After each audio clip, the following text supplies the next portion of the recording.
नमस्कार, मी सुलेखा तळवलकर. दिल के करीब अग्ग आणि आहो मध्ये तुम्हा सगळ्यांचं अगदी मनापासून स्वागत करते. मी आणि माझा नवरा ना वेगवेगळ्या क्षेत्रात काम करतो, म्हणून कदाचित मला नेहमी हा प्रश्न पडतो की जेव्हा नवरा बायको एकाच क्षेत्रात काम करतात तेव्हा नेमकं कसं असतं. म्हणजे ते आपल्याला सोपं जातं का, अवघड असतं का काय. आता आपल्याकडे ना म्हणजे दिल के करीब अग्ग आणि आहो मध्ये एक कपल आलंय जे एकत्र या क्षेत्रात आपल्या मराठी फिल्म इंडस्ट्रीमध्ये काम करतायत आणि त्यांनी 2016 पासून स्वतःचं प्रोडक्शन हाऊस सुद्धा सुरू केलंय.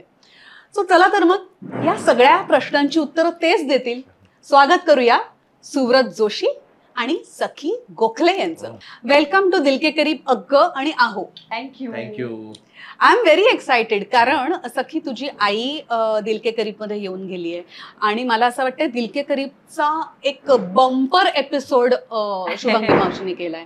So I am very happy. Suvrat सुद्धा येऊन गेलाय आणि तुझी वाट बघत होतो आम्ही. आणि त्या दोन्ही मुलाखती खूप छान, खूप सुंदर झाल्या होत्या. खूप सहज आणि अशा, म्हणजे वेळ कसा गेला कळलंच नाही दोन्ही मुलाखती बघताना. Very nice. Nice nice. तुमची अख्खी फॅमिली दिल के करीब मध्ये येऊन गेली, सो तुम्हाला डेफिनेटली माहिती असेल की तुमचं स्वागत आधी गिफ्ट देऊन करू आणि त्याच्यानंतर धमाल गप्पांना आपण सुरुवात करू.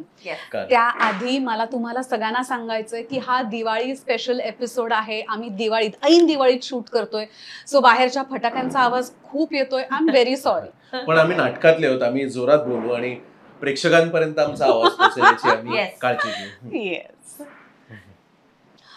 बरं, माझं गिफ्टिंग चालू करायच्या आधी मला एक प्रश्न विचारायचा तुम्हाला. तुम्ही एकमेकांना दिवाळीला काय गिफ्ट दिलं? मी सखीने जे भेट दिली आहे ती घातली आहे मला. अरे वा. परवा आम्ही एका प्रदर्शनात गेलो होतो.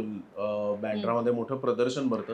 त्या प्रदर्शनात सखी काही वेळ गायब झाली आणि मला कळेल नाही कुठे गायब झाली आहे. मी माझ्या बहिणीला घेऊन मग कुठेतरी खायला गेलो आणि भेटली तेव्हा सखीने माझ्यासाठी आता मी मारलेलं परफ्यूम आणि हा शर्ट दोन्ही सखीने दिला. अरे वा. आणि यावेळेस सखीला मी काय घेतलं सखीच सांगेल. सखीला मी पहिल्यांदा थोडंसं छोटंसं सोनं घेतलं. आम्ही काही फार तसं सखीला सोन्याच्या दागिन्यांचा फार काही तशी आवड नाही. दागिन्यांची आवड नाहीये, पण आम्ही सोनं घेतलंय पहिल्यांदा.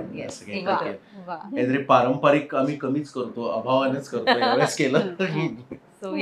मस्त. सो दिल के करीब कडून सुद्धा भरपूर गिफ्ट्स आहेत तुमच्यासाठी.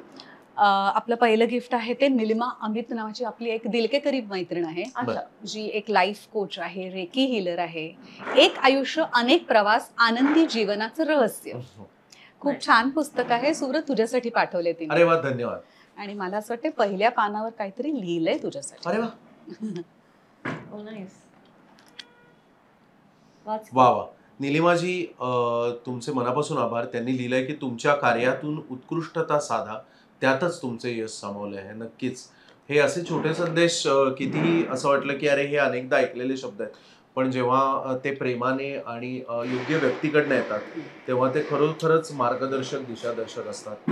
आणि निलिमाजी, हे पुस्तक मी नक्की वाचेन आणि मी तुमच्याकडनं त्यांचा संपर्क घेईन आणि कसं वाटलं ते नक्की कळवेन तुम्हाला त्याबद्दल. सो रोहन प्रकाशन आपल्याबरोबर अनेक वर्ष निगडीत आहेत आणि सखी तुझ्यासाठी एक खास त्यांनी एक पुस्तक पाठवलंय, माझा ब्रँड आझादी. सो ही जी मुलगी आहे ती तिच्या आझादीची सफर आहे यात. वाव. तुला नक्की आवडेल वाचायला. येस, नक्कीच आवडेल. लवली. मी सुरत म्हणाला तसं त्यांचा संपर्क घेईन आणि प्रतिक्रिया करते. आणि RDK20 हा जर का कुपन कोड तुम्ही सगळ्यांनी वापरला तर तुमच्यासाठी रोहन प्रकाशन कडून आहे 20% डिस्काउंट त्यांच्या सगळ्या पुस्तकांवर. बरं केलंस, मी वापरेन आता. मला रोहनचे काही पुस्तक. आपली एक साताऱ्याची मैत्रीण आहे डॉक्टर आरती सोमण आणि त्यांच्या ब्रँडचं नाव आहे निसर्ग हर्ब्स. 100% हर्बल प्रॉडक्ट्स त्या बनवतात. आणि तुमच्यासाठी त्यांनी पाठवलाय herbal soap, herbal अगरबत्त्या. Oh lovely. मला खूप आवडतात उदबत्त्या. बॉडी स्क्रब आहे, फेस स्क्रब आहे. भरपूरच लाड आहेत. आणि हे सगळ्यात महत्वाचं आहे, हेअर ऑइल आणि body oil. Best. Thank you so much. Thank you निसर्ग. यांची प्रॉडक्ट्स ना अगदी आपण तान्ह्या बाळावरती वापरली तरी सुद्धा चालतात आणि अगदी वयोवृद्ध माणसांनी वापरली तरी सुद्धा चालतात. अरे वा, अमेझिंग. म्हणजे माझ्यासाठी आणि हा. तुझ्यासाठी नाही चालणार. या नाही. मी बाळासारखी निर्मळ आणि हा. सो ही जी आहेत ती 2 गिफ्ट्स आहेत. खरं तर आतलं आधी देते. हा, येस. सो हे आपलं एक नवीन स्पॉन्सर आहे, दर्पण मेढे नावाचे. दर्पण ऑइल इंडस्ट्रीज त्यांच्या ब्रँडचं नाव आहे. आणि हे तिळाचं तेल तुम्हाला दिले त्यांनी खास दिवाळीसाठी.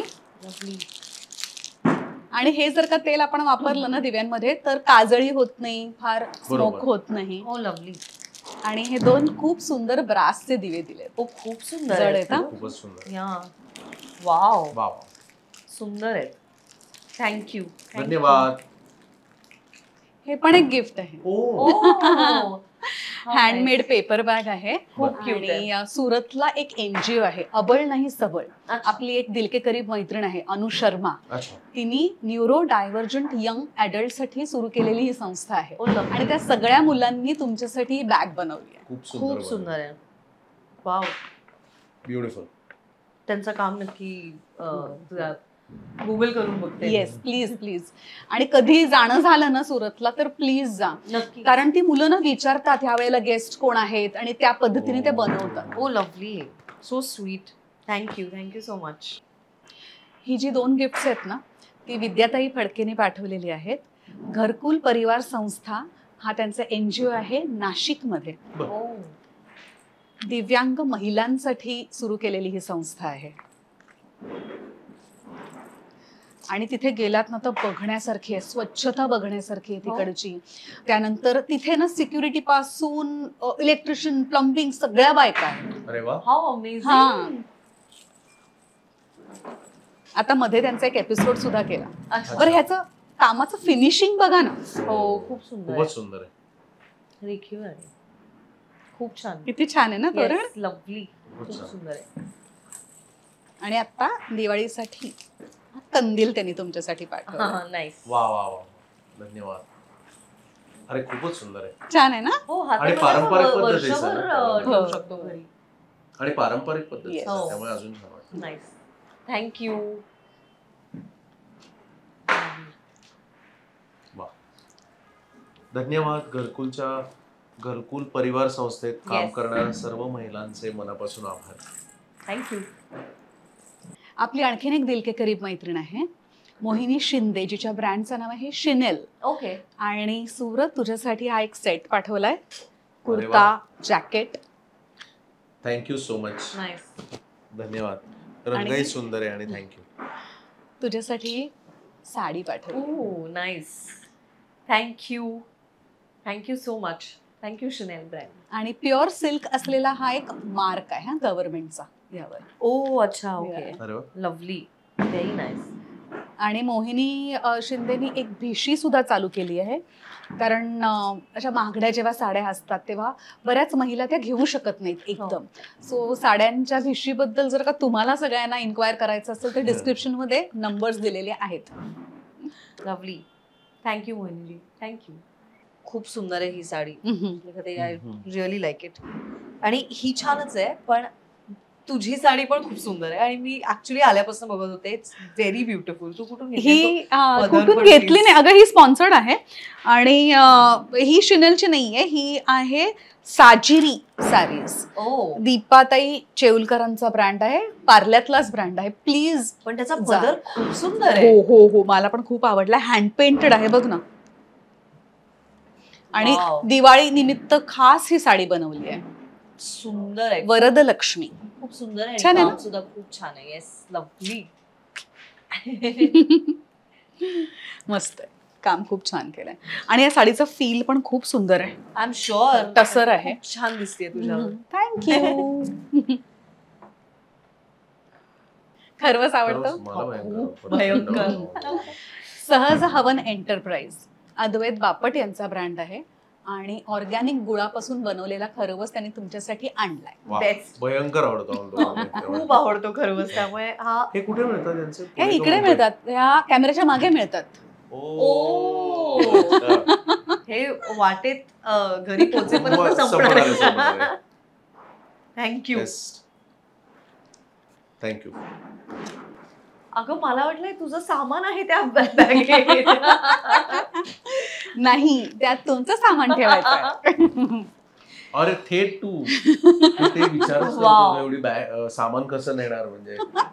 निशांत आवळे यांचा ब्रँड आहे चेरी पिक आणि त्यांनी तुमच्यासाठी ही हनीमून कलेक्शनची बॅग पाठवली आहे. Oh, cute. आणि Thank you. Personalise name tag आहे. Oh, lovely. Yes. Yes. Lovely. Thank you. Thank you. सोडू? Thank you. Yes. Amazing. छान. या सगळ्या बॅग्सवर निशांत दादांनी 35% डिस्काउंट ठेवलाय फक्त आपल्या दिल के करीबच्या सगळ्या प्रेक्षकांसाठी. वा. सो गप्पांना सुरुवात करूया. मी मगाशी म्हणाले तसं एकत्र काम करणं हा एका क्षेत्रात सोपं असतं का कठीण असतं? मला खरं तर याचं उत्तर नीटचं देता येणार नाही. किंवा स्वतःवर काही मर्यादा घालून घ्याव्या लागतात का?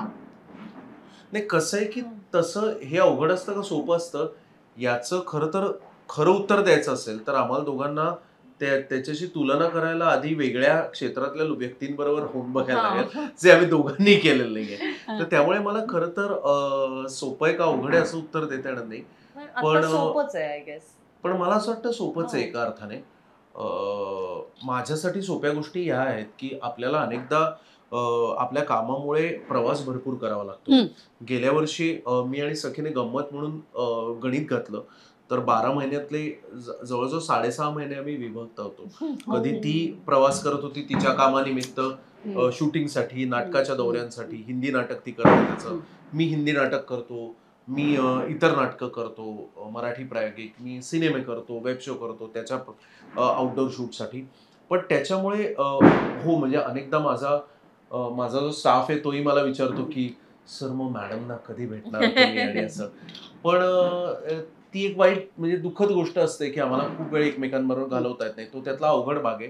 पण त्यामुळे त्याचा दुसरी चांगली बाजू अशी आहे की आम्ही नेहमीच आत्ताच तुम्ही आम्हाला एक हनीमून पॅकेज मधली बॅग भेट दिली. तर ज्याला आपण हनीमून पिरियड असं म्हणतो किंवा लग्नानंतर एक असं म्हणतात की हनीमून पिरियड म्हणतात की जिथे सतत तुम्हाला एकमेकांच्या भेटीची आस लागलेली असते, नवलाई असते.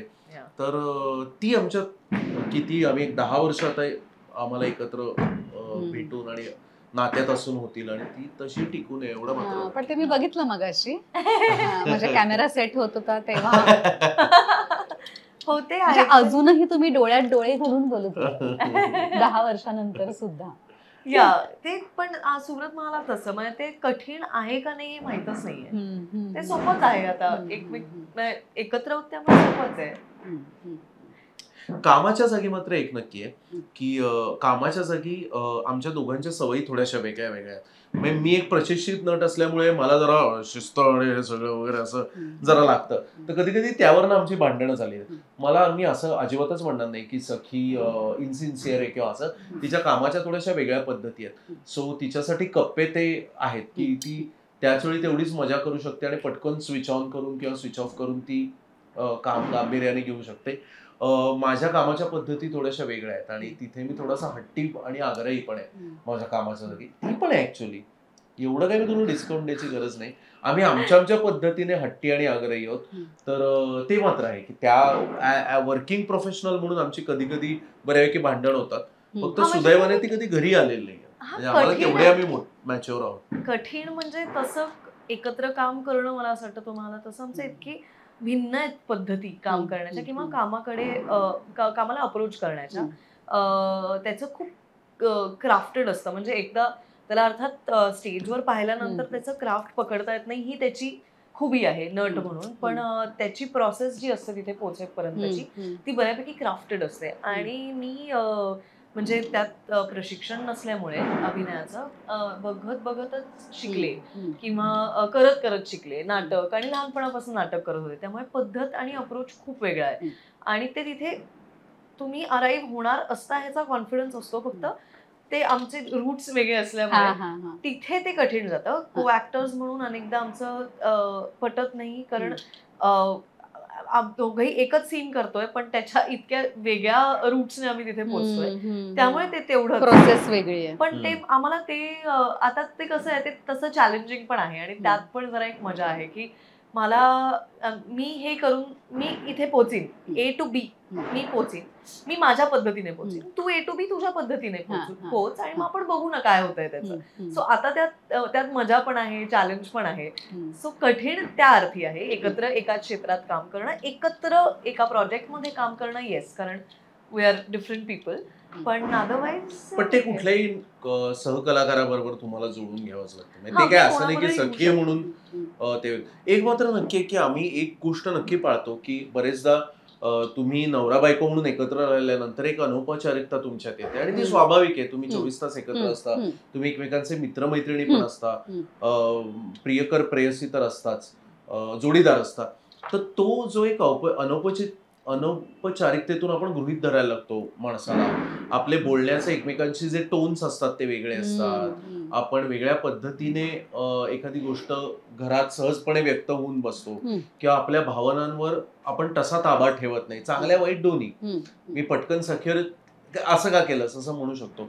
कामाच्या जागी मात्र आम्हाला हे न बोलताच आम्ही नेहमीच एकमेकांची त्या अर्थाने स्थान राखलेलं आहे. म्हणजे मी नेहमीच सखीशी या अर्थाने बोलतो, कारण बरेचदा सखी ही म्हणजे आम्ही निर्माते म्हणून इथे काम करताना मला माहितीये की सखीवर काही जबाबदाऱ्या आहेत.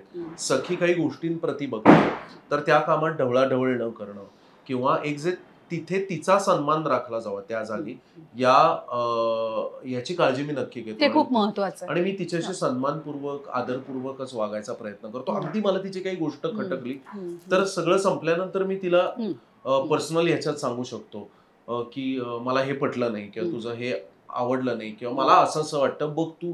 आणि या व्यतिरिक्त आमचे मतभेद असू शकतात, असतातच किंबहुना. आमच्यात अनेक मतभेदही आहेत आणि त्या मतभेदांसहित अनेकदा मला असं वाटतं की आता अगदी ढोबळ याने सांगायचं तर मी पहिल्यांदा निर्मिती क्षेत्रात उतरलोय, तर त्यामुळे प्रयोग कधी कुठे कसे लावायचे याबद्दल आम्ही सरळ टेरिटरी दाखवून घेतलेले आहेत. भारतातले सर्व प्रयोग मी बघतोय आणि परदेशातले सगळ्या प्रयोगांची जी नियोजन आहे त्याकडे सखी बघतीये. पण हो, म्हणजे अंबाजोगाई, लातूर वगैरे, बीड इथे तुम्हाला प्रयोग करायचा असेल तर खरंच म्हणजे मी मजा म्हणून नाही करते, कारण तुझा प्रोग्राम हा सगळीकडे बघितला जातो. तर तुम्ही बिनधोकपणे मला इंस्टाग्रामवर रिच आउट टू मी त्याला प्रतिसाद आणि नंतर सखी. तर पण त्या बाबतीत मग आता परदेशात सुद्धा दिल के करीब खूप मोठ्या प्रमाणात बघितलं जातं. So it might really help. So वरवरचे वधूवर हे जे आमचं नवीन नाटक आहे तर त्याच्या दौऱ्यांसाठी, तर ते दौरे करताना आता याच्यात सखीचं असं म्हणणं असतं की काही ठिकाणी काही वेळांना आपण प्रयोग का करतोय, कारण तिथे आपल्याला प्रतिसाद मिळेल का नाही हे आपल्याला माहित नाही, तर आपण ही रिस्क का घेतोय. तर मग त्यावेळी सखीचं खूप काय काय म्हणणं असतं, मग ते मला समजावून सांगावं लागतं, कारण मी पण या निर्मिती क्षेत्रात नवीन आहे. माझा जो त्यामागचा काही दृष्टिकोन आहे की आपल्याला नवीन ऑडियन्स तयार करायचा आहे. काही क्षेत्रात आपलं काम पोचलेलं नसतं, तर ते तिथे जाऊन आपल्याला नवा प्रेक्षक वर्ग तयार करायचा आहे. आमचं काम जास्ती करून तरुण लोक बघतात, तर मध्यमवयीन लोकांनी किंवा त्या अर्थाने अनेक वर्ष जे नाटक बघत आले असे ज्येष्ठ नागरिकांनी सुद्धा आमच्या नाटकाला यावं अशी आमची कळकळीची इच्छा आहे. तर त्यासाठी काही वेळांना प्रयोग करावे लागतात.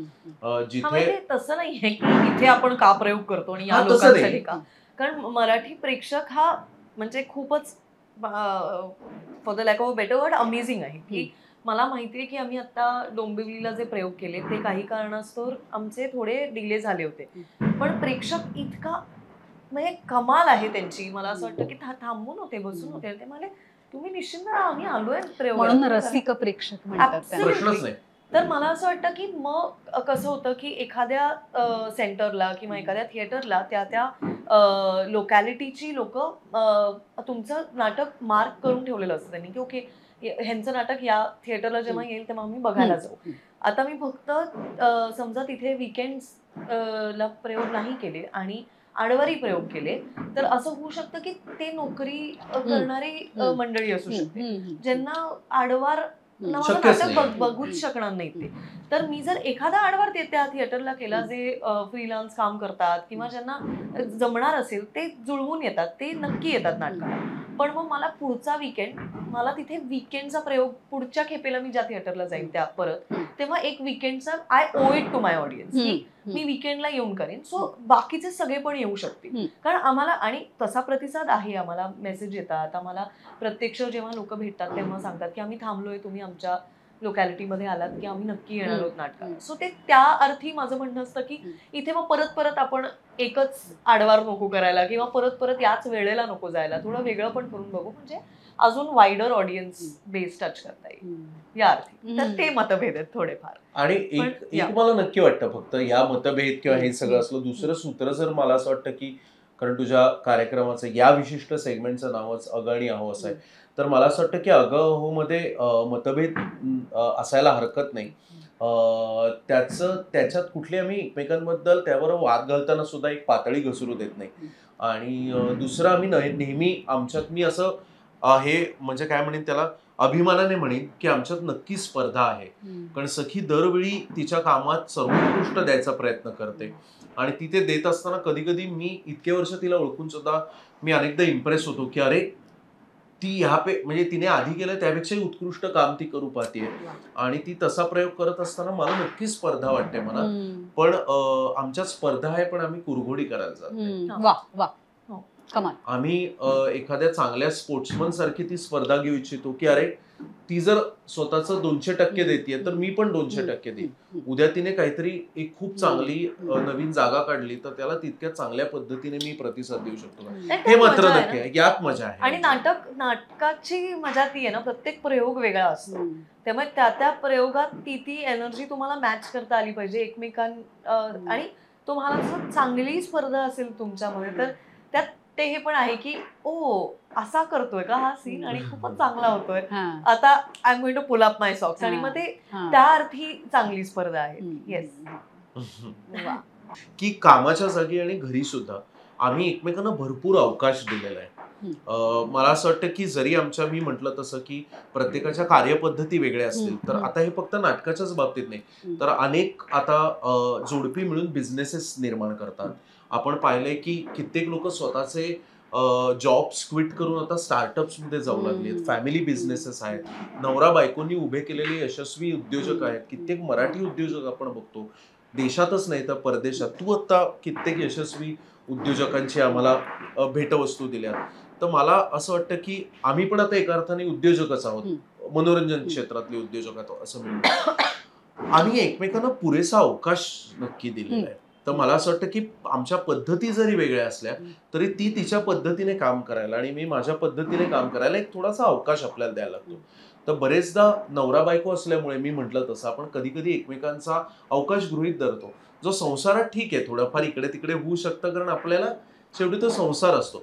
पण कामाच्या जागी जेव्हा तसं व्हायला लागतं तेव्हा शेवटी मला एक लक्षात घेतलं पाहिजे की ती एक स्वतंत्र स्वतःचे विचार असलेली, स्वतःची प्रतिभा असलेली एक स्त्री आहे आणि ती शी इज इक्वल टू मी. म्हणजे संसारातही शी इज इक्वल टू मी. पण मला परत तेच म्हणायचं की ती गल्लत आम्ही दोघंही होऊ देत नाही. आणि जसं मला वाटतं की जसं सखीला लेखलं पाहिजे लोकांनी कामाच्या जागी, तिचं चातुर्य ओळखून, तिची प्रतिभा ओळखून, तर इतर लोकांनी जसं तिला लेखलं पाहिजे तसं मी तिला लेखण्याचा प्रयत्न करतो. हा मात्र मी नक्की शिरस्ता पाळलेला आहे आणि ते आम्ही कायमच पाळलंय. म्हणजे जिथे इतर कामाच्या ठिकाणी इतर मंडळी आहे आणि तिथे समजा नवीन लोक आहेत जे आम्हाला ओळखत नाहीत किंवा पर्सनली इंडिव्हिज्युअली पण ओळखत नाहीत, तिथे तुम्ही तुमच्या पार्टनरला कसं ट्रीट करताय यावर बरंच ठरतं, लोकांच्या परसेप्शन त्यावर खूप ठरतं. तर मला असं वाटतं की ते नकळतपणे झालंय. कधीच आम्ही असं बसून आता तू माझ्याशी असा वाग बाहेर आणि तू माझ्याशी अशी वाग असं कधी त्याची चर्चा पण झाली नाही. ऍक्च्युली तू आता बोलू लागलास आणि मला लक्षात आलं की हो ऍक्च्युली ते खूप नकळतपणे झालं. आणि ते म्हणजे अर्थात ते अपब्रिंगिंग आणि या सगळ्याचा भाग आहेच, पण मला असं वाटतं की आमची ती एक म्हणजे तो हे आहे की आमच्या दोघांमध्ये ते नकळतपणे ठरलेलं आहे.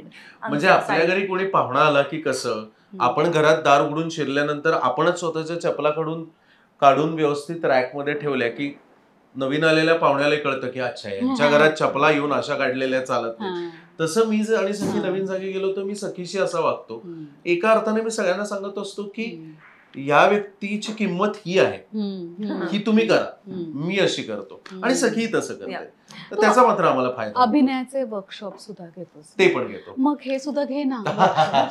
हे खूप गरज आहे सिरियसली. म्हणजे आता हे सगळं ऐकताना ना मला रडू कोसळलं. कारण नाही, अरे पुरुष आहे ना, आपला अहंकार म्हणा, पुरुषी इगो म्हणा, जे काही त्याला आपण नाव देऊ, पण त्याच्या मागे इतका तो काय म्हणतो हरवलेला असतो की तू आता जे बोलतोयस ना ते ध्यानीमनी पण नसतं पुरुषांच्या. म्हणजे you respect him, I totally respect this. पण त्यांनी तुला रिस्पेक्ट करणं हे अजूनही आजच्या काळात सुद्धा नाही होतंय. त्याची खूप कारणं असतात, पण men need to be trained for this for some reason. And I absolutely agree with you. मला असं वाटतं की ते कसं आहे ना ते, म्हणजे ते आपण जसे वाढलो, जिथे वाढतो, मी काहीच ह्याला असं म्हणत नाही की आपला देश आणि आपले कल्चर असं नाही म्हणते मी, पण एका प्रकारचं कंडिशनिंग आहे आणि होतं जे मला असं वाटतं की सुब्रतची, मी अनेकदा हे बोलते की सुब्रतची जनरेशन, त्याच्या खालची जनरेशन, ह्यांना स्वतःहून ते सगळं अनलर्न करावं लागलंय. मोठं होत असताना ते त्याच पद्धतीच्या वातावरणात वाढले जिथे स्त्रीची जागा एक होती आणि पुरुषाची जागा एक होती, आणि पुरुषाची जास्त श्रेष्ठच होती जागा, आणि त्याला जास्तच आदर दिला जायचा. आणि मग ते स्त्री जे काही करत असली तरी, म्हणजे ती फक्त घर सांभाळत असली किंवा ती घर आणि काम दोन्ही सांभाळत असली आणि मुलांना मोठं करत असली, आणि म्हणजे एकूणच माझं म्हणणं आहे की बायका खूपच जास्त काम करतात. बरोबर आहे. तर ते बघतच वाढले. आणि मग नंतर ते जसे मोठे झाले तसे त्यांना मैत्रिणी त्यांच्या झाल्या, त्यांचे इतर मित्रमैत्रिणी त्यांना भेटले, आणि मग जे तुम्ही स्वतःला एक्सपोज करता, तुम्ही काय वाचता, तुम्ही कोणाला भेटता, तुम्ही कोणाच्या संगतीत राहता, यातनं ते हे सगळं शिकत गेले की आपण जे बघतोय ते नॉट नेसेसरीली बरोबर आहे, ह्याला आपण क्वेश्चन करू शकतो. आणि मग ते क्वेश्चन करू लागले, आणि मग जे माहित होतं ते सगळं अनलर्न करून परत रिलर्निंग केलं. सो ज्या मुलांनी, म्हणजे आता सुरतचे कितीतरी मित्र आहेत ज्यांना मी भेटते, माझे मित्र आहेत ज्यांनी स्वतःहून ते शिकून ते आता अंमलात आणतायत त्यांच्या आयुष्यात, आणि मला त्याचं खरंच असे लोक आहेत आणि नक्कीच आहेत. आणि आपल्या क्षेत्रात सुद्धा खूप लोक आहेत, आणि मला त्याचं मी म्हणजे जिथे कौतुक मला वाटतं की करावं तिथे मी डेफिनेटली करते. की मला असं वाटतं की एखाद्या व्यक्तीला आपण भेटतो आणि मग त्याची बॅकग्राऊंड जेव्हा आपल्याला लक्षात येते तेव्हा असं वाटतं ओ ही व्यक्ती इथून निघाली आणि तिने स्वतःचं काहीतरी शिकलं, म्हणजे तिने आपणहून शिकलं ते आणि मग ते अंमलात आणलं, तर त्याचं मला डेफिनेटली कौतुक वाटतं. आणि तू म्हणतेस तेही बरोबर आहे की तरीही खूप we've just started. It's such a long way to go. की ते स्त्री पुरुष समानता ही अजूनही तेवढी ते आपण फक्त म्हणतो पण अंमलात आणत नाही. ऍब्सोल्युटली. त्यामुळे ह्याने तू म्हणतेस तेही बरोबर की सुब्रत माझ्याशी कामाच्या ठिकाणी कसा वागतो ह्याने बरंच काय ठरतं. म्हणजे आता आमचे जे सहनिर्माते आहेत त्यांना मी एकदा म्हणत होते की ते वयस्कर आहेत, त्यांना मुलगी आहे आणि ते म्हणजे ते खूप प्रेमाने आणि छान सहनिर्माते आहेत आमचे देवेंद्र राव आणि संतोष श्रीधम दोघंही. आणि मी सुरतला म्हटलं की मला इतकं बरं वाटतंय ना की ते मला सिरियसली घेतात. तर सुरत मला ऑफकोर्स त्यांनी म्हटलं नाही बिकॉज इट्स नॉट कॉमन, मला नाही घेतलं जात सिरियसली. मला कुठल्या तरी विषयातलं काहीतरी कळत असलं तरी म्हणजे त्या विषयातलं सुरतला अगदीच 20-30% कळत असलं तरी त्याला जास्त गांभीर्याने घेतलं जातं. बरोबर, त्याचं म्हणणं जास्त गांभीर्याने घेतलं जातं. सो अनेकदा असं होतं की मी त्या ह्याच्यात पडत आहे, मी त्याच्या थ्रू रूट करते अनेक गोष्टी की हे सांग तुझ्या वतीने. पण त्या दोघांनी मला इतकं छान म्हणजे ते पण मला खूप छान लेखतात. त्यामुळे मला या नाटकाच्या बाबतीत तर डेफिनेटली मी काय कोणाला शिकवण्या एवढ्या वगैरे मी काय कोणाला शिकवण्या एवढ्या वगैरे तर अजिबातच मोठा नाही. मी स्वतःवर अजून भरपूर काम करतोय आणि मला करायचं आहे. पण मी हे नक्की सांगू शकतो की स्वतःमध्ये मी काही बदल जेव्हा केले म्हणजे जोडीदाराला खरोखर अर्थाने समान पद्धतीने कामाच्या जागी आणि घरी सुद्धा वागवणं, यातून मला चांगल्याच गोष्टी मिळालेल्या आहेत. त्यामुळे मी प्रोत्साहन नक्की देऊ शकतो. म्हणजे आपण एखाद्या भारी जागी जाऊन आलो ना की अरे तू आपण सुंदर जागी हिमालयात जाऊन आलो की सांगतो अरे तू नक्की हिमालयात जाऊन ये बाबा, फार सुंदर वाटतं तिकडे. तर तसं मी पुरुषांना सांगेन की तुम्ही समजा ही बाजू अनुभवली नसेल की एका स्त्रीला खरोखरच समान पद्धतीने वागवणं, तर त्यातून जो अनुभव येतो, त्यातून जो जीवनाचा आनंद मिळतो, सहजीवनाचा आनंद मिळतो, तो खूप जास्त आहे. कारण मुळात पुरुष म्हणून मला उलट पण वाटतं की इतक्या जबाबदाऱ्या माझ्यावर दिल्या जातात आणि त्या नकळत आपण घेतलेल्या असतात. कारण त्यात ते म्हणजेच पुरुष असणं, तेच म्हणजे पुरुषत्व सिद्ध करणं, अशी काहीतरी अत्यंत उथळ कल्पना आपल्यावर लादली गेलेली असते. पण खऱ्या अर्थाने जर आपण जबाबदाऱ्या वाटून घेतल्या, म्हणजे काही गोष्टी खरोखरच आपल्या जोडीदाराला जास्त कळतात हे आपण प्रांजळपणे मान्य केलं आणि खरोखरच 50-50% जबाबदारी वाटून घेतल्या, तर खरं तर मी माझी जबाबदारी कमीच करतोय ना. आणि ते कायम तसं नसतं, म्हणजे कायम 50-50% म्हणजे कधी 60-40 असतं, कधी मी जास्त घेतो, कधी ती जास्त घेते. शेवटी जेव्हा आपण जसं वर्षाचा हिशोब मांडतो, तेव्हा तो संसाराचा हिशोब जेव्हा तुम्ही मांडताय काही वर्षांनी, तेव्हा ते मोर ऑर लेस जर बुक्स दोन्ही सेम असतील तर ते काही हरकत नाही. तर मी हे नक्की सांगेन पुरुषांना की तसं जगून बघा, 6 महिने जगून बघा, 2 महिने जगून बघा, अस्वस्थ होतील ते पण मजा पण सुरुवातीला होतील कदाचित, नंतर. आणि what you give is what you get. तुम्ही प्रेम दिलं तर तुम्हाला प्रेम मिळणार आहे. तुम्ही आदर असा ओरबाडून घेण्यापेक्षा किंवा दुसरीकडे जाऊन सत्ता गाजून आदर मिळवण्यापेक्षा तुम्ही आदर द्या, तुम्हाला इव्हेंच्युअली आदरच मिळणार आहे. याच्यावर मात्र माझा नक्की विश्वास आहे. तुम्ही प्रेम दिलं तर आता कुठून तरी मिळतं, इथून थोडं मिळतं, असं असतंच ना. तेवढं ठीक आहे.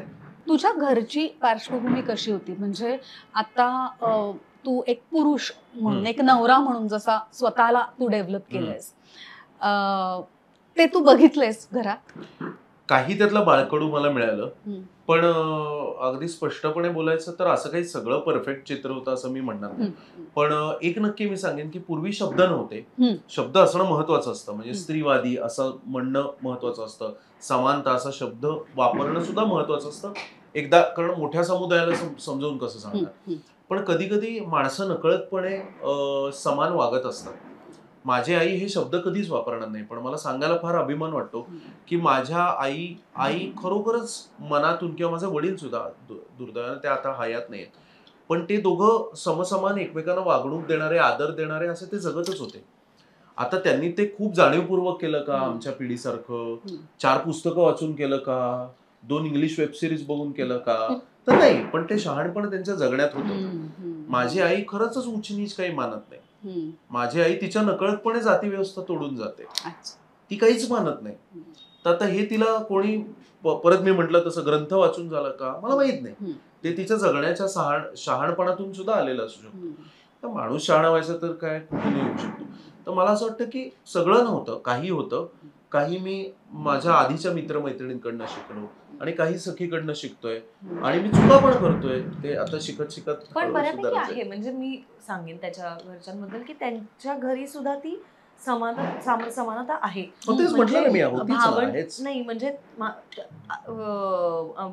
तुझ्या आई वडिलांमध्ये ऑफकोर्स, पण त्यांच्या भावंडांमध्ये पण आहे.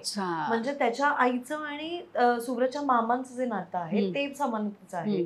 मग आणि त्यांच्या मुलीचं आणि सुव्रतचं, म्हणजे त्याच्या सुव्रतच्या बहिणीचं आणि सुव्रतचं पण समानतेचं नातं आहे. सो ते म्हणजे त्या अर्थी ते तिला चिडवायला म्हणून एखाद्या वेळेला सुव्रत जास्त लाड करतील वगैरे, पण त्या दोघांबद्दल मी जे बघितलंय इतकी वर्ष, त्या कोणातच ते असं सुव्रत जास्त मुलगा असल्यामुळे प्रिय आहे असं अजिबातच नव्हतं. सो ते मला असं वाटतं तो ते त्याच्या जगण्याचा भाग आहे. तो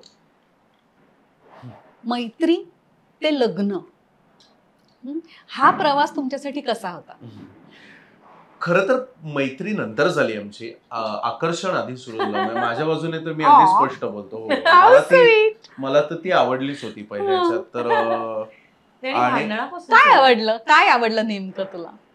मला असं वाटतं आता म्हणजे मागे वळून बघताना असं वाटतं की एक तर अगदी ऑब्विस, खोटं कशाला बोला उगाच, मला ती सुंदर वाटली, हे तर अगदी स्पष्ट आहे. माझ्या ती सुंदर आहेच, पण मला पण वाटली असं पण आहे ना, कारण काय ओके हा ती सुंदर आहेच, पण समथिंग व्हेरी अनयुजुअली अट्रॅक्टिव्ह अबाउट मला पण असं वाटतं. ऍब्सोल्युटली, प्रश्नच नाही. आणि मला तिचं हसणं, तिचे डोळे, सॉरी प्लीज, तिचं हसणं, तिचे डोळे विशेष आहेत. हो, हा ना? मला अजिबात कॉम्प्लिमेंट घेता येत नाही, त्यामुळे मी पण आता घे तू. आतल्या आत अशी पूर्ण हे झाली. हा सॉरी. मला दोन गोष्टी तिच्यात एकत्र आहेत असं वाटतं, जे रेअर क्वालिटी आहे, की तिच्यात निर्मळपणा आहे तेवढंच. म्हणजे तिचं मन खरंच निर्मळ आहे असं मला वाटतं. खरोखरच मी सखीला फार अभावाने कोणाबद्दल तरी वाईट बोलताना ऐकलंय, किंवा दुष्ट विचार किंवा असूया किंवा अशा पद्धतीने विचार करताना बघितलं. आणि हे आता 10 वर्षांच्या सहजीवनानंतर मी बोलतोय, पण कदाचित ते तिच्यात आधीपासूनच होतं आणि तुमच्यात ते असतं तेव्हा ते काहीतरी अट्रॅक्ट करतं. तर मला असं वाटतं की ते एक होतं. पण त्याच वेळी कधी कधी अशी माणसं फार भाबडी असतात, तसं की भाबडी नाहीये तिच्यात. एक तो खट्याळपणा, एक थोडा काय म्हणतात त्याला मसालेदारपणा लागतो ना तुम्हाला व्यक्तिमत्वात, की जरा मजा पण यायला पाहिजे, खट्याळपणा पण पाहिजे आणि विनोद. आणि तिच्याकडे प्रचंड चांगली विनोद बुद्धी. या 3 गोष्टी मला असं वाटतं. म्हणजे सुंदर ती अगदी पहिलं एक इम्प्रेशन. पुढे गेल्यानंतर मला असं वाटतं की तिच्यातल्या 3 क्वालिटीज आहेत ज्या, आणि सुदैवाने अजूनही ती टिकवून आहे. बऱ्याच जणांना माहित नसतं, पण ती फारच विनोदी आहे. म्हणजे शी इज हिलेरियस. म्हणजे आता आमच्या नवीन नाटकात तर याल तुम्ही बघाल ती 25 वर 25 काढते. आणि खूप कमी असं आहे की ती ज्या पद्धतीचं पात्र करते त्या पद्धतीच्या पात्रात, म्हणजे आजची एक मुलगी, वर्किंग वुमन, आणि मग ती एक, जसं तू म्हणालीस तशी काही तिचे फीचर्स असेल की ते रूढार्थाने सुद्धा सुंदर आहेत. तर अशा व्यक्तींना आपण विनोदी भूमिकात बघत नाही, पण ती ज्या शिताफीने विनोदी प्रसंग करते, तिचं टायमिंग जे आहे, तर ते तिच्या खऱ्या आयुष्यात होतच. आता ते हळूहळू रंगमंचावर पण दिसायला लागले, पण ते पण मला खूप अट्रॅक्टिव्ह वाटलं. बरेचदा विनोद बुद्धी लोकांना नाही अट्रॅक्टिव्ह वाटत, मला वाटतंय. मलाही वाटतंय. तुला काय आवडलं त्याच्याबद्दल?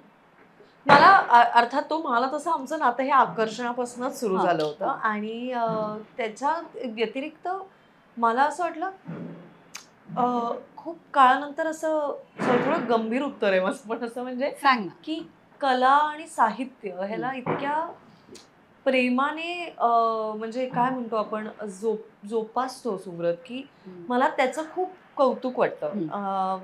म्हणजे सुव्रत जर एका कुठल्याही क्षणाला जर कुठल्याही कलेत सहभाग घेत नसेल, तर तो काहीतरी साहित्यिक करत असतो, म्हणजे साहित्य काहीतरी वाचत असतो किंवा एक्सप्लोर करत असतो.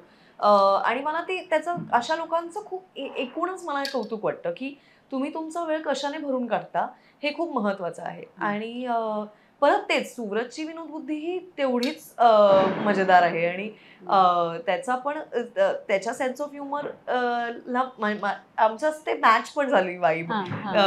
पण ते, आणि मला अर्थात कलाकार म्हणून माझं असं म्हणणं नसतं कोणाबद्दल की तुम्ही किती अम्बिशियस आहात, तुम्ही किती पैसे कमवणार आहात आणि काय, पण तुम्हाला कलाकार म्हणून काहीतरी अम्बिशन्स पाहिजे. म्हणजे आणि ते कुठल्याही पद्धतीचे असू शकतात, की तुम्हाला पर्सनली कलाकार म्हणून कितपत ग्रो व्हायचं आहे, कुठे बघता तुम्ही स्वतःला काही एका काळानंतर आणि येते. तर ते मला असं वाटतं सुव्रतचे अम्बिशन्स मला त्याचं खूप कौतुक वाटलं त्या गोष्टीचं. आणि खूप प्रेमळ आहे सुव्रत, म्हणजे असा. आणि म्हणजे एम्पथेटिकला काय म्हणतात, पण खूप एम्पथेटिक आहे. म्हणजे सुव्रत भेटताना पहिल्यांदा असं करुणा सागर असा शब्द आहे. पण तो तुझ्याबद्दल तेच म्हणाला. हो का? तू एम्पॅथेटिक आहेस असं? ती एम्पॅथेटिक आहे असं मला वाटत नाही. आय थिंक ती she can do better in empathy. ती निर्मळ आहे, म्हणजे ती कोणाबद्दल वाईट विचार नक्की करणार नाही, पण ती प्रत्येक व्यक्तीबद्दल मला जसे मायाचे पाजर फुटतात तसे काही तिला फुटतील असं मला वाटतं. म्हणजे सुव्रत मला भेटला तेव्हा मी पहिल्यांदा म्हणजे मला कोणाबद्दल फुटू शकतं. हा नाही, त्याच्या नजरेतनं लोकांकडे बघायला खूप मजा येते. म्हणजे कोणीतरी म्हणजे असं वयोवृद्ध कोणी असेल तर सुव्रत पटकन म्हणतो किती गोड आहेत ना ते काका, किती क्यूट वाटतायत ते आता. आणि मला असं की हो, म्हणजे ह्याच्या नजरेतनं जग हे असं गुंडच आहे म्हणजे बऱ्यापैकी. आणि त्याचं मला कौतुक, किंवा हमखास रडतो, मला ते खूप आवडतं. मला असं वाटतं की त्यात त्याला काही लज्जा असं काही वाटत नाही. तो म्हणजे सिनेमा बघताना, आणि वाटेल त्या सिनेमांना पण खूप रडतो, त्यामुळे कधी कधी अति करतो. पण त्याच्या मित्रांचं विधान आहे की तो हाऊसफुल वगैरे बघताना रडतो, वेलकम बघताना रडलाय. कसं का? पण विनोद आहे, इतकं एक्झॅजरेट केलंय मित्रांनी की हा हा इतका मूर्ख आहे आणि इतका रडतो की हा वेलकम बघताना लेख वाचताना रडतो, पुस्तक वाचताना रडतो आणि हमसामशी रडतो, म्हणजे हो. असं डोळ्यात पाणी आलंय असं नाही. त्यामुळे पण मला आवडतं, मला असं वाटतं तो हळवा आहे आणि it's a great quality to have. काळजी घेतो, खूप उत्तम स्वयंपाक करतो आणि म्हणजे कोणीही आलं, माझ्या मैत्रिणी तर प्रेमात आहेत सुव्रतच्या, कारण त्या आल्या की मग त्यांची पूर्ण काळजी घेणं, त्यांची चौकशी करणं, असं these are great qualities to have ना इन अ पार्टनर, की त्याला माझ्या आयुष्यात रस आहे, त्याला माझ्या आयुष्यातल्या लोकांमध्ये सुद्धा तेवढाच रस आहे. त्याला लक्षात खूप कमी गोष्टी राहतात पण रस तरी आहे. नाही, मला काय वाटतं, म्हणजे जसं आपण म्हटलं निम्म निम्म दिसू दे ना. बरेचदा मी म्हणजे अगदी माझ्या घरात नाही, पण मी माझ्या आई वडिलांबरोबर जेव्हा इतर मित्रमैत्रिणींच्या घरी गेलो किंवा मी असे अनेक माझ्या मित्रांच्या घरी सुद्धा चित्र बघतो की सहसा पार्टी नावाची गोष्ट असेल किंवा कोणी घरी जेवायला पाहुणे आले तर बायका आतमध्ये राबराबत असतात आणि पुरुष बाहेर मस्त बाहेर टर्या टाकत असतात. तर कधीतरी हे चित्र उलटही असू शकतं. आमच्या घरी असं चित्र तुम्हाला बघायला मिळेल की सखीचे मित्रमैत्रिणी आलेत आणि मी एका मागोमाग एक सुरस चविष्ट पदार्थ करून आणून घालतोय आणि संध्याकाळी सुव्रतने काहीतरी 8 लोक आली होती घरी आणि हप्त्यात आली, हा एक करून आली आणि सगळ्यांचे काहीतरी प्रेफरन्सेस वेगळे होते. बरं, कोणीच असं म्हणत नव्हतं की मला हे बनवून दे सुव्रत, पण सुव्रत किचन मध्ये त्याला आवड आहे स्वयंपाकाची वगैरे, तर तो जी व्यक्ती काय खायचंय मग काहीतरी सँडविच टाईप हवंय, तर तो आज जाऊन एक सँडविच बनवून येतो. मग पुढची व्यक्ती काहीतरी वेगळं सांगते ते बनवून. एका संध्याकाळामध्ये सुव्रतने 8 वेगवेगळे पदार्थ बनवले होते, एक आणि सगळे असे होते की तुला हे, मला हे, आणि it was so cute, it was so sweet. पण मला म्हणजे त्याला ते त्याची म्हणजे असं त्याच्यात मजा पण येते त्याच्यात, म्हणजे असं काही नाही की थोडं लोक स्तुती करतात जेवणाची, तर मला असं वाटतं कधी कधी उलट पण असलं पाहिजे चित्र. सगळ्या पद्धतीची चित्र असू शकतात, एवढंच मला म्हणायचंय. असं काही विधिलिखित नियम नाहीये की हे असंच चित्र दिसलं पाहिजे किंवा सगळे बिल्स मी भरते घराचे, सगळं ती जबाबदारी माझ्यावर आहे. भाडं भरणं, बिल्स भरणं, सगळे पगार करणं, ही सगळी जबाबदारी माझ्यावर आहे. म्हणजे आम्ही आत्ताच्या ज्या घरात शिफ्ट झालो ते घर शिफ्ट केल्यानंतर त्या दिवशी रात्री 9:30 वाजता आम्ही सगळं शिफ्टिंग पूर्ण झालं.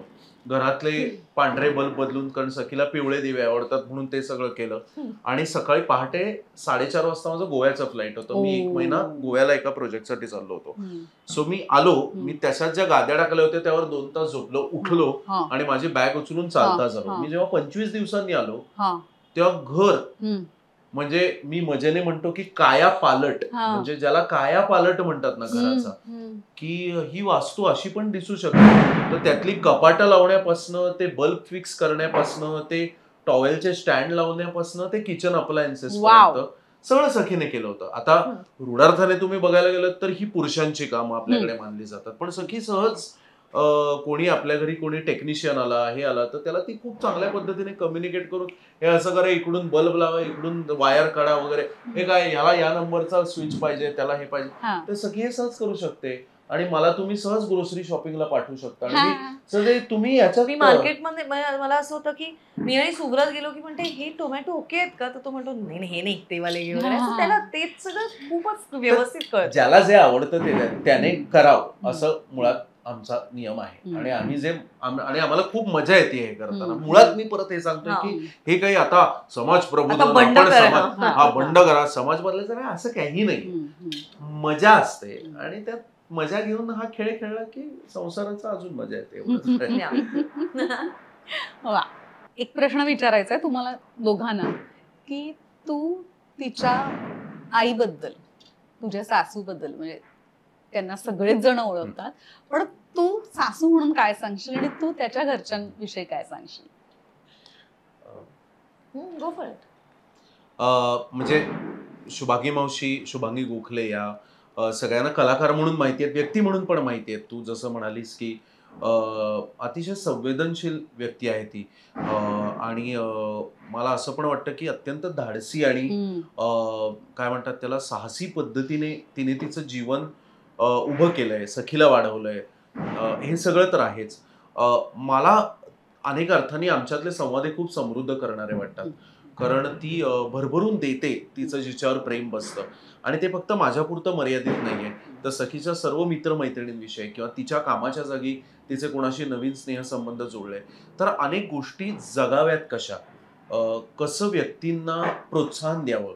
म्हणजे एखादी नवीन व्यक्ती समजा तिच्या सेटवर आलेली असेल आणि ती थोडीशी समजा अनेकदा ही लहान मुलं येतात पहिल्यांदी, आपापली गावं शहरं सोडून येतात, छोट्या छोट्या गावांवर येतात मुंबईमध्ये, तर मोठं शहर, त्यातून कामाची एवढी दडपणाची जागा, यात ती बुजून गेलेली असतात. पण त्यांना चांगलं प्रोत्साहन देऊन, त्यांना त्यांचे लाड पुरवून त्यांच्यातलं बेस्ट आपोआप हे किती निर्व्याजपणे काढून घेता येईल अशा अनेक तिच्या मैत्रिणी आहेत तरुण. सायली संजीव ही एक त्यातली अगदी मी उल्लेखाने सांगेन की, आणि त्यामुळे सायलीचंही तेवढंच प्रेम आहे. सालीच आहे ती माझी, म्हणजे असं मी म्हणतो, दुसरी बहीणच आहे सखीची. तर आणि अशी अनेक उदाहरणं मी सांगेन. तर हे जे आहे ना की आता मी हळूहळू अगदी नौखा पण नाही आणि मी काही सिनियर आहे असंही मला वाटत नाही, पण मी मध्ये कुठेतरी आहे. पण उद्या समजा आपण सिनियर म्हणून एका सेटवर गेलो तर आपण इतर व्यक्तीनं कसं लेखावं, कसं प्रोत्साहन द्यावं, दुसऱ्याच्यातलं काय चांगलं आपल्याला बघता येईल आणि ते काढून घेता येईल. तर ह्या अशा छोट्या छोट्या गोष्टी मी खूप तिच्याकडनं शिकतो. एका पद्धतीची शिस्त असणं जगण्याला, संपूर्ण दिवसाला, हे सगळं मी तिच्याकडनं नव्याने पाहून शिकलो. म्हणजे जे माझ्या आईतही होतं, पण तरी काही तपशील थोडेफार वेगळे होते. तर ह्या 2 गोष्टी मला नक्की सांगाव्याशा वाटतात. आणि त्या व्यतिरिक्त मला 1-2 व्यक्तींचा इथे उल्लेख करावा असं वाटतं. म्हणजे चिन्मयी सुमित असतील, तर त्या सखीला अगदी म्हणजे आईसारख्याच आहेत. तर ती ज्या पद्धतीने, परत मी म्हटलं तसं की जितकं प्रेम तिचं सखीवर आहे त्यावरून मला माझी या नात्यातली जबाबदारी काय आहे याची पुन्हा पुन्हा कल्पना येते. पण हे मी नक्की सांगेन. हा शुभांगी मावशीचा कदाचित ती स्वतःहून सांगणार नाही, कारण का ती तशी कोणालाही तसा उघडल्यासारखंच होईल आणि हे कोणालाच सांगता येणार तिच्याबद्दल. पण ती फार त्या बाबतीत अतिशय सुजाण अशी व्यक्ती आहे. खूप शिकण्यासारखं आहे तिच्याकडनं. आणि सुव्रतचे घरचे म्हणजे आता काही एक इन्फॉर्मेटिव्ह गोष्टी पण सांगते की सुव्रतचे वडील पत्रकार होते आणि क्रिटिक सुद्धा होते. सो ते म्हणजे सिनेमा नाटक याविषयी लिहायचे सुद्धा. आणि मला असं वाटतं की सुव्रतची आवड सगळी तिथूनच सुरू झाली. त्याचे वडील त्याला घेऊन जायचे नाटकांना खूप लहान असल्यापासून सिनेमाला. आणि त्यात मला असं वाटतं की त्यांच्यामुळे म्हणजे त्यांनी तो घडवून आणला होता की सुव्रत आणि त्यांच्यात एक खूप ओपन डायलॉग, काय सिनेमा बघतोय, त्यात काय म्हणलं जातंय आणि हे सगळं. त्यामुळे हा मोठा होत असताना म्हणजे ह्याच्या अनुभवातनं मला माहिती आहे, कारण अनफॉर्च्युनेटली मी त्यांना भेटू शकले नाही. पण सुव्रतची आई म्हणजे अशी खमकी असते ना कोणीतरी, तशी बाई आहे ती. आणि मला खूप खूप कौतुक वाटतं त्यांचं. आणि त्या रुपी बँकेत काम करायच्या आणि त्या चाकणला जायच्या पुण्यावरनं रोज, तळेगाव सॉरी. सो त्या सकाळी उठून घरातलं सगळं स्वयंपाक आणि हे ते सुव्रतसाठी करून त्या तळेगावला जायच्या. त्या पूर्ण दिवस बँकेत काम करून परत येऊन परत रात्रीचं सगळं मॅनेज करायच्या. आणि हे अनेक वर्ष केल्यानंतर एका विशिष्ट काळानंतर त्यांनी ठरवलं की पास आता, म्हणजे त्यांचं रुपी बँकेतलं काम संपलं आणि ते म्हणाले की मला शहर सोडायचंय. म्हणून ते सुव्रतचे वडील आणि आई दोघेही बांद्याचे आहेत, जे महाराष्ट्र गोवा बॉर्डरवर एक गाव येतं बांदा, तर तिकडचे आहेत. त्या मला मी परत जाणार आणि मी ते घर बांधणार तिथे. त्यामुळे त्यांची जमीन होती, त्या गेल्या, त्या म्हणजे कुठे त्यांनी ते सगळं मॅनेज केलं, सगळं रॅपअप केलं पुण्याचं. त्या तिथे गेल्या सुव्रतच्या मदतीने आणि स्वतःच्या सगळ्या सेव्हिंग्ज मधनं त्यांनी एक मोठं घर बांधायला. म्हणजे मागे विहीर आहे, थोडंसं अंगण आहे. त्यांना ह्याची खूप आवड आहे, गार्डनिंगची. आणि त्यांना शी हॅज अ ग्रीन थंब, म्हणजे त्यांनी शी टचेस इट बिकम्स गोल्ड. त्यांच्या असे बागेत इतकी फुलं बहरलेली असतात सतत, वेगवेगळ्या रंगाचे जास्वंद आलेले असतात. म्हणजे खूपच मिरेकल आहे त्यांच्या बोटांमध्ये. तर ते आणि तर त्या तिथे she just moved her entire life there आणि she started her life anew. आणि त्यांच्या घरासमोर काही म्हणजे मंडळी आहे, ते बाजारपेठच आहे बांदा हे. त्यामुळे तिकडची मंडळी जेवायला येतात, त्या स्वयंपाक करतात त्यांच्यासाठी रोज. ऑलमोस्ट मेस आहे, पण फक्त ती लोक आता इतकी वर्ष जेवतात त्यांच्याकडे की ती फॅमिलीच आहे. मला माहितीये की उद्या आम्हाला काहीही वाटलं, काही काळजी वाटली, काही वाटलं, आम्हाला माहिती की ते जे बाजारपेठेतली लोक आहेत ती इतकी जवळची आहेत की आम्ही त्यांना फोन करू आणि त्यांची काळजी करायची काही गरजच नाहीये. They are like her sons आणि डॉटर्स आता. त्यामुळे ते रोज जेवायला त्या स्वयंपाक करतात. किती 6 लोक असतील, डबे कमी जास्त होत असतात. आणि आधी त्यांचं मोठं घर आहे, त्यामुळे आधी ते तिथे BNB चालवायचे ऍक्च्युली. सो ट्रेडर्स किंवा इतर लोक जी येतात बांद्याला खरेदीसाठी वगैरे ते, किंवा ज्यांना कोकण वेगळ्या पद्धतीने एक्सप्लोर करायचंय ते येऊन राहायचे आणि मग त्या पूर्ण त्या BNB काळजी घ्यायच्या. आणि आता खूप इंटरेस्टिंगली तिथे त्यांनी एक मुलगा आहे, पुण्याचाच मुलगा आहे, जो म्हणजे ऑल्टरनेट पद्धतीची शाळा त्याने सुरू केली सावंतवाडीमध्ये.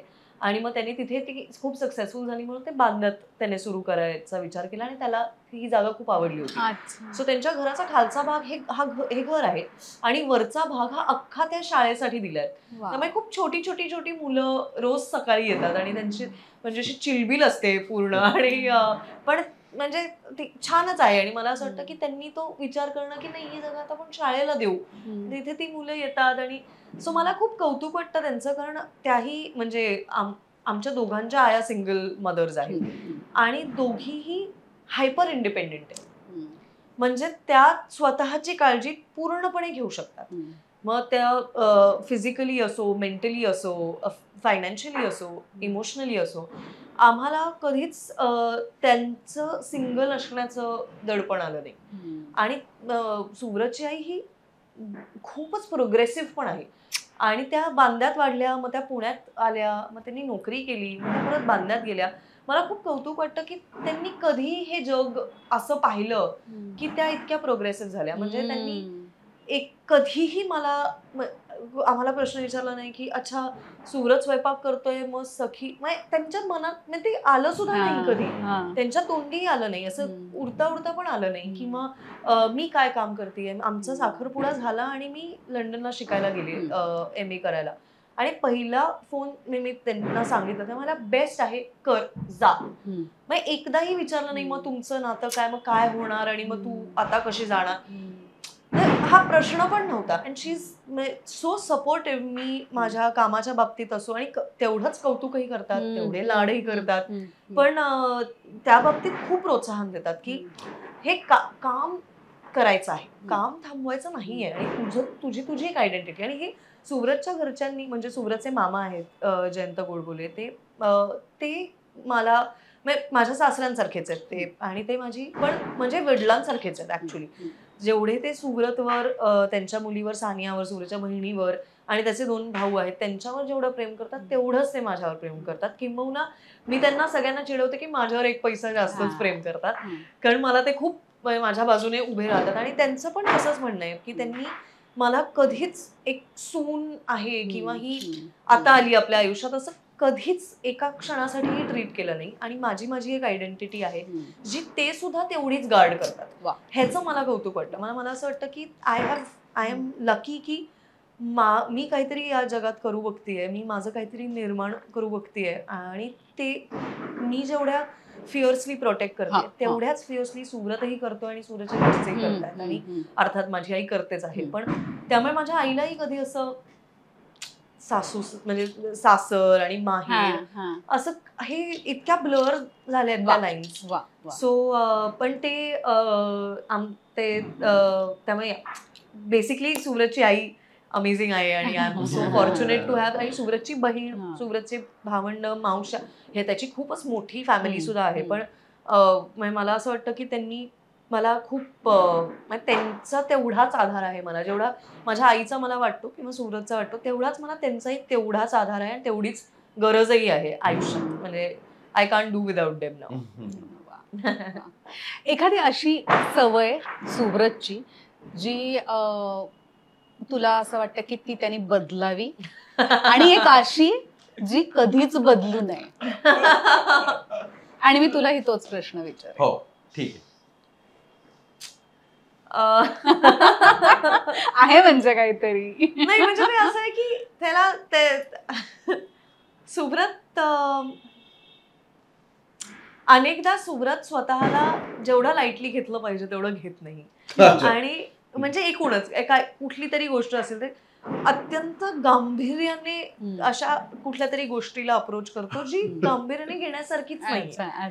तर आणि मग तो त्यात खूप इंडल्ज करतो आणि त्याला खूप त्याच्यावर त्याचा विचार विनिमय होतो आणि मग तो त्यात जगतो काही एक दिवस आणि असं सगळं. आणि ओव्हर थिंकिंग, खूप ओव्हर थिंकिंग. आणि दुसरं खूप अनेक वेळेला सुब्रत स्वतःला कमी लेखतो आणि मला असं खूप आश्चर्य वाटतं कारण त्याच्या कंटेम्पररीज मध्ये किंवा त्याने जे काम जेवढी वर्ष काम केलंय आणि ज्या प्रकारचं काम केलंय, मग सिनेमातलं काम अर्थात कमी असेल कम्पॅरिझन मध्ये, पण जितकी वर्ष नाटक त्याने सादर केलं आहे आणि इतक्या वेगवेगळ्या डिरेक्टर्स बरोबर वेगवेगळ्या कॉन्टेक्स्ट मधलं नाटक, तर मला असं वाटतं की त्याला आता तेवढा अनुभव असलेलं कोणीच नाहीये. आणि त्याचं हे आणि यात काही म्हणजे त्याला इगो त्याचा मसाज व्हावा असं माझं म्हणणं नाहीये, पण जेव्हा तो स्वतःला कमी लेखतो तेव्हा मला असं खूप आश्चर्य वाटतं की तू स्वतःची किंमत अजून पूर्णपणे नाहीये. म्हणजे ते डोक्यातही जाऊ द्यायचं नाहीये, पण मला म्हणणं आहे की ते he has to believe in himself a little bit more. म्हणजे जेवढं आम्ही सगळे त्याच्यावर म्हणजे आम्हाला तर विश्वास आहे की तो उत्तम करणार आहे काहीतरी. ते म्हणजे या नाटकाच्या बाबतीत सुद्धा आईला जेव्हा माहित होतं की आम्ही हे नाटक करतोय, तालमी सुरू होत्या, तेव्हा तिला जास्त विश्वास यावर होता की सुब्रत चांगलं करणार आहे. सखी बघू कसं होतंय. त्यामुळे मला असं वाटतं की त्या दोन गोष्टी त्याने डेफिनेटली बदलाव्या स्वतःमधल्या. आणि काय बदलू नये तर मला असं वाटतं की स्वभाव आणि म्हणजे मी हे आधी पण म्हणाले, पण क्युरिओसिटीला नाही, क्युरिओसिटीला म्हणजे कुतूहल त्याचं ते त्याने अजिबात बदलू नये. मग तो इतका अनेक गोष्टींबद्दल इंटरेस्टिंगली क्युरियस आहे ना, ते मला असं वाटतं की so it keeps you fresh ना ऍज अ पर्सन, आणि तुम्ही अधिक ग्रो होत जाता. त्याला काही माहित नसेल तर त्याविषयी शिकायला त्याला काही संकोच वाटत नाही. आणि मला ते वाटतं की तसंच असावं की ही गोष्ट मला माहित नाही पण मी वाचून बघीन, मी काहीतरी नवीन आलंय मी बघीन काय आहे, मी ऐकीन, तुला माझ्यापेक्षा जास्त माहिती, तू मला शिकव काय तुला माहितीये जे मला माहित नाहीये. आणि तर ती क्वालिटी त्याने कधीच लूज करू नये असं मला वाटतं की त्यामुळे त्याचं काहीतरी आपण जिवंत राहतो असं. या मला सखीबद्दल एक नक्की असं वाटतं, एक तिने बदलावे, एक तर तिने भाज्या खायला पाहिजेत सगळ्या. खरंच मला वाटतं अरे का असं काहीतरी असं काव्यात्मक किंवा असं गंभीर उत्तर. मला खरंच असं वाटतं की आपण माणूस जो आहे तो उत्तम, आणि भारतासारख्या देशात तर इतका समृद्ध देश आहे आणि दर सीझनला अशा भाज्या येतात, तर मला असं वाटतं की अरे ही फळभाजी आली, ही पालेभाजी आली, अरे आपण फार अभिमान आहे मला. आपण काय खाते महाराष्ट्र काहीच खात नाही, तिला आवडीची भाजी बटाटा, बटाटा 4-5 भाज्या खाते. ह्या चांगल्याच आहेत भाज्या, पण सगळ्या भाज्या खायला पाहिजेत ना. शेपू खायला पाहिजे, लाल माठ खायला पाहिजे, शेपू वगैरे सगळं घोसावळ काय वेलभाज्यांमधलं सगळं असेल, पालेभाज्यांमधलं असेल, फळभाज्यांमधलं. आणि भारत तर केवढा विविध देश आहे. म्हणजे मला असं वाटतं अक्षरशः दर 100 किलोमीटरला भाजीपाला सगळं बदलतं, पाणी पद्धती बदलतात. तर मला भयंकर आवडतं, मला सगळ्या पद्धतीचं जेवण खाऊन बघायला. आणि ते मला कळू शकतं की तिला नॉनव्हेज एका मर्यादेपलीकडे आवडत नाही, तर मी काय असं म्हणत नाही की तू नॉनव्हेज खायला पाहिजेस किंवा असा मी कुठला कन्व्हर्जन आहे. तू व्हेजिटेरियन आहेस, तू व्हेजिटेरियन, पण व्हेजिटेरियन मध्ये किती, तर तू भाज्या खायला पाहिजेस. You should make healthier choices in foods. ही गोष्ट तिने बदलायला पाहिजे असं मला वाटतं, आणि आनंदाने बदलायला. आणि तिने काय एक बदलू नये तर तिला एक उत्कृष्टतेचा हव्यास आहे, म्हणजे सगळ्या बाबतीत. मग ते तिच्या इंस्टाग्रामच्या पेज पासून ते घरातली कुंडी कशी ठेवायची पासून ते ती जर एखाद्या सिनेमात काम करत असेल, नाटकात काम करत असेल, तर त्याची क्वालिटी काय असावी, कुठल्या याचा तिने भाग व्हावं, तिला चांगल्या साहित्याचा, चांगल्या चित्रकलेचा, हम्म. आता जगात काय चाललंय ह्याचा एकतर तिला मराठीत तिचा व्यासंग कमी आहे साहित्यात, पण इंग्रजी साहित्याचा व्यासंग अतिशय चांगला आहे. तर ही जी एक आत्ता सतत एक अपडेटेड राहायची आणि उत्कृष्टतेचा हव्यास होता तिला स्वतःच्या कामाच्या बाबतीत आणि समजून घेण्याच्या बाबतीत, तर ते तिने सोडावं असं मला वाटतं. सोडावं असं वाटतं. तिने त्यापासून ढळू नये. ते क्वालिटी चांगल्या बेस्ट क्वालिटीचा जो प्रत्येक गोष्टी त्याने तो हव्यास. तिला एखादी गोष्ट केक आवडला असेल तर तो तिला मग ती थांबेल 2 महिने, पण तिला तो म्हणजे खाणार तर तुपाशी नाही तर उपाशी, असं तिचं सगळ्या बाबतीत प्रत्येक बाबतीत आहे. म्हणजे सकाळी उठल्यावर जी कॉफी पितो, ती ज्या मगात पितो, तिथपासून ते मी म्हंटल तसं की माझं या सिनेमातलं ह्या वाक्याच्या मध्ये हा पॉज घेऊन मी हा जो श्वास घेतला तो मला हवा तसा मी नाही घेऊ शकले तो अजून, तर ते सगळीकडे आहेत. ते तसं छान आहे, मला बघायला आवडतं. रेअर क्वालिटी आहे.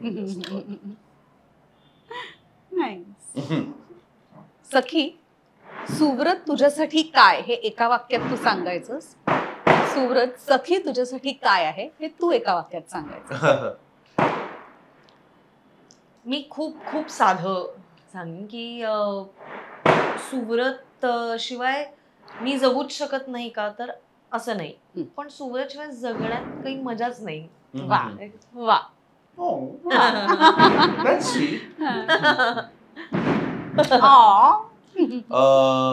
बापरे, आता माझं सखीची तशीच गडबड आहे. सखी पटकन काहीतरी असं करते की मला भारी बोलता येत नाही, काहीतरी बोलू नये, मला आता वाटतंय मी किती जडबड. पण मला असं वाटतं की एक असं माझ्या आयुष्याला अर्थही प्राप्त करून दिला तिने. म्हणजे आयुष्याला अर्थ प्राप्त करून देणारी, खूप मजा आणणारी, म्हणजे प्रत्येक क्षण मला असं वाटतं की आनंदाचा झरा आहे ती माझ्यासाठी. त्याचवेळी ती अर्थ प्राप्त करून देते. अनेक शक्यता माझ्यासाठी सखी आल्यानंतर आयुष्यात ओपन झाल्या, कामाच्या बाबतीत, जगण्याच्या बाबतीत, विचारांच्या बाबतीत. आणि त्याच वेळी ती मला एक खूप भरभक्कम काय म्हणतात त्याला पाया पण देते. मग तो मॉरल कंपास ज्याला पण, म्हणजे मेनली इमोशनल आणि मॉरल कंपास ती मला देते. क्यूट. थँक्यू. तुमचं झालं की सांगा, म्हणजे विचार पुढचं.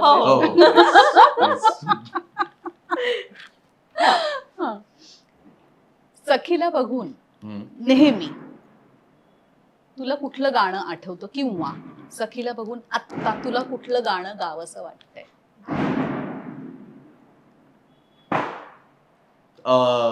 एक हे गाणं आमचं सिग्नेचर आहे. असं आम्ही नवीन नवीन प्रेमात पडलो आणि हे तेव्हा ते आम्ही खूप ऐकायचो. पण ते हे ना, माझा आवाज काही फार बरा नाही आहे. तू होगा जरा पागल, तूने मुझको है चुना, कैसे तूने अनकहा सब सुना, तू दिन सा है मैं रात, आना दोनों मिल जाए शामों की तरह. सो मला असं खरंच वाटतं की ये मोह के धागे तेरी उंगलियों से जा उलझे, कोई टोह ना लागे, किस तरह दिल ये सुलझे, है रोम रोम एक धागा जो बादलों में से गुजरे. काहीतरी गडबड केली का? असेल तो, पण मला असं वाटतं दॅट्स द ब्युटी की तू दिन सा है मैं राता, दोनों मिल जाए शामों की तरह. अँड दॅट्स वाय मला असं वाटतं की संध्याकाळ किंवा पहाट सगळ्यात सुंदर असते, कारण दोन्हीचं बेस्ट तुम्हाला मिळतं असं मला वाटतं, दोन विरुद्ध टोकांचं. आणि नातं तसं असतं बरेच अंशी असं मला वाटतं. काही एकदा पूर्णपणे खरं पण नाहीये, पण पूर्णपणे खोटं पण नाहीये. अपोजिट्स अट्रॅक्ट इच अदर असं मला सखीच्या प्रेमात पडल्यानंतर लक्षात आलंय. नाईस. खूप छान वाटलं, खूप बरं वाटलं. आणि मी खरं सांगू का, तुम्हा दोघांकडून आणि एस्पेशली सुरतकडून मला खूप काही शिकायला मिळालं आज. आणि मला खूप बरं वाटलं. खरंच स्वीट, हाऊ स्वीट. नाही, मला खरंच खूप बरं वाटलं. आणि म्हणजे एका पुरुषाचे एवढे समृद्ध विचार ऐकून मला हायसं वाटलं. म्हणजे आहेत असे पुरुष जगात. आणि आपण अजून हे करत जाऊ, क्रिएट करत जाऊ. नक्की. आता तुम्ही कधी क्रिएट करणार आहात? ते चल वेळ झाली ना. नाही, पण सखीला मी एकदा विचारलं होतं की तुला जर अजून खरंच आमचा काही निर्णय झाला नाही मूल असावं नसावं याविषयी, पण मला मुली जास्त, म्हणजे मुली असावी, मुलगी असावी व्हावी असं जास्त वाटतं. आणि सखीला मुलगा. तर तिने मला विचारलं की मुलगी का हवी आहे. तर मी म्हटलं की मला हवी आहे, मला आवडतात मुली, मला फार छान वाटतं आणि मला त्या सगळ्या स्थित्यंतरातून जावंसं वाटतं. एक मुलगी वाढवताना जे काय विविध टप्पे आपण बघतो, कदाचित मी मुलगा म्हणून ते अनुभवलेत, ते कदाचित जे मी अनुभवले नाही ती बाजू मला बघायची असेल. पण ती फार चांगलं उत्तर दिलं तिने. ती म्हणाली मला मुलगा हवाय, कारण ती म्हणाली की अधिक संवेदनशील पुरुष मला घडवायचा आणि ते घडवण्याची माझी इच्छा आहे. तर मी एकाला तरी I will raise a sensitive boy. आपण जे म्हणतो ना, don't stop your girls from doing things, teach your boys right. Yes. So ते तसं आहे की खरं, if I have a boy child I will teach him right. तर मला हा विचार खूप चांगला वाटला तिचा. मनावर घ्या मग. ओके. Typical aunty. नाही, इतर ठिकाणी हे होतं, इथे येऊन अपेक्षित होतं. पण मला खूप मज्जा आली, खूप धमाल आली. आम्हाला पण. आणि happy Diwali. Happy Diwali. Thank you आम्हाला बोलवलंय. आणि तुझी हरकत नसेल तर मी एक ही संधी घेऊन थोडस आमचा प्रचार करून घेतो. हो प्लीज. की आज आपण ज्या गप्पा मारल्या त्यातले काही गोष्टी, म्हणजे आज आमची पिढी एक जोडीदाराचं नातं, लग्नाचं नातं काय अर्थाने बघते, हा विचार लोकांपर्यंत पोहोचवण्यासाठी किंवा हा अनुभव लोकांपर्यंत पोहोचवण्यासाठी अतिशय विनोदी आणि खुसखुशीत पद्धतीने विराजस कुलकर्णीने नाटक लिहिलं. आणि मी म्हटलं तसं सखी आल्यानंतर, कारण आम्ही विराजस स्वतः मुलगा असला तरी तो परत एक संवेदनशील मुलगा आहे अतिशय. त्यामुळे त्याने थोडीशी स्वतःची कवाड उघडी ठेवून सखीचेही काही सजेशन्स हात घेऊन खूप स्ट्रॉंग स्त्री आणि पुरुष अशा दोन्ही बाजू असलेली अशी दोन पात्र लिहिलेलं हे नाटक आहे. रंगमंचावर आहे. 30 प्रयोग आमचे झालेत. वरवरचे वधूवर असं नाटकाचं नाव आहे. आणि आम्ही महाराष्ट्रभरच नाही तर जगभर जिथे जिथे मराठी माणूस आहे तिथे खरोखरच प्रयत्नपूर्वक तिथे प्रयोग आम्ही करणार आहोत. थोडा विलंब होईल, कारण तू म्हणालीस तसं तुझे श्रोतृवर्ग खूप छोट्या छोट्या शहरांमध्ये जगभर पसरलेले आहेत, मोठ्या शहरांबरोबरच. तर छोट्या शहरात आम्हाला आणायला थोडासा वेळ, मी अगदी स्पष्ट सांगतो, अवधी यासाठी लागतो की तिथे पुणे मुंबई सोडून जेव्हा आम्ही येतो तेव्हा आमचे खर्च दुपटीने जवळजवळ वाढतात. तर त्यावेळी आम्हाला तेवढा रनवे लागतो. सो तेवढा आमच्याकडे जोपर्यंत काय म्हणतात त्याला वर्ड ऑफ माउथ होत नाही, जोपर्यंत लोकांपर्यंत पोहोचत नाही, तोपर्यंत आम्हाला भीती वाटते किंवा आमचा प्रचंड तोटा होतो ते घेऊन येण्यात. पण म्हणून आम्ही येत नाही, पण नक्की येणार हे नाटक घेऊन. आणि तुम्ही पण सगळे बघायला या. आणि हा पॉडकास्ट जर, या पॉडकास्ट मधल्या गोष्टी जर तुम्हाला ऐकायला आवडल्या असतील तर तुम्हाला आमचं नाटकही नक्की बघायला आवडेल, हे मात्र मी नक्की सांगेन. आणि कॉमेडी नाटक आहे आणि विनोदी नाटक आहे, म्हणजे बाकी सगळं जाऊ दे, होमिओपॅथीची गोळी आहे त्यामुळे गोळी गोडच आहे.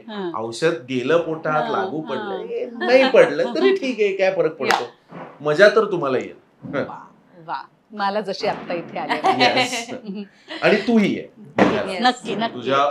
तू एक, मला सुलेखाताईचं खूप, म्हणजे असं तिच्या शोवर आलोय म्हणून कौतुक नाही करतोय असं तुम्हाला वाटेल, पण मला खरोखरच आदर वाटतो की कुठलंही, म्हणजे काय म्हणतात, निर्व्याज पद्धतीने एकतर अत्यंत शिस्तशीरपणे तू हा कार्यक्रम चालवतेस आणि एका मागोमाग एक त्याचा दर्जा तू इतके वर्ष मेंटेन केलायस. आणि तू परत सतत मालिकांमधनं आम्हाला दिसत असतेस, विविध ठिकाणून चित्रपटातून दिसत असते, ते सगळं सांभाळून तू हे करत असतेस आणि सातत्याने प्रेमाने निगुतीने करतेस. याबद्दल तुझं एक विशेष कौतुक आहे, खरंच. तरी वेळ उरतो रे 24 तासातला. मग नाटक बघायला येते नक्की नक्की नक्की. नाही पण हे this is inspiring, this is truly inspiring. We would like to grow into an energetic person like you. आत्ताच मध्ये मी 15 दिवस डे आणि नाईट एका मालिकेचं दिवसाला शूटिंग केलं आणि दुसऱ्या मालिकेचं रात्रीमध्ये. मग घरी यायचे, आंघोळ करायचे, फ्रेशनअप व्हायचे, कदाचित कधीतरी एखादा तास झोपायला मिळायचा. आणि 15 दिवसानंतर मला असं वाटलं बापरे मी कसं करते हे, मी कसं काहीतरी झालं तर मला. पण 15 दिवस झाल्यानंतर मला असं वाटलं की आईला हे पण जमतंय आपल्याला. ती भीती वाटली, हे पण जमतंय म्हणजे आपण कोण आहोत. पण आता अशीच आरोग्यदायी आणि तर सगळं राहूच आणि व्यवस्थित काळजी घेण्याची म्हणजे म्हणून तुला ते जमतंय. पण तसंच राहू, अक्षय्य राहू हे. असं दिवाळीच्या निमित्ताने तुला आमच्याकडनं प्रेमाच्या शुभेच्छा. खूप खूप धन्यवाद. दिवाळीच्या तुम्हाला खूप शुभेच्छा. हे वर्ष तुमचं सुखाचं, समृद्धीचं, समाधानाचं जावो. तसंच तुझंही आणि तुझ्या सर्व श्रोतू वर्गाचं. या निमित्ताने तुम्हाला सगळ्यांना आनंदाचं, भरभराटीचं आणि समाधानाचं, सुखाचं, शांतीचं, आरोग्यदायी जावं. फार महत्वाचं आहे. शांती आणि आरोग्य फार महत्वाचं झालंय. आणि तुम्ही सगळेजण ऑलवेज पाहत राहा दिल के करीब, अगं आणि आहो.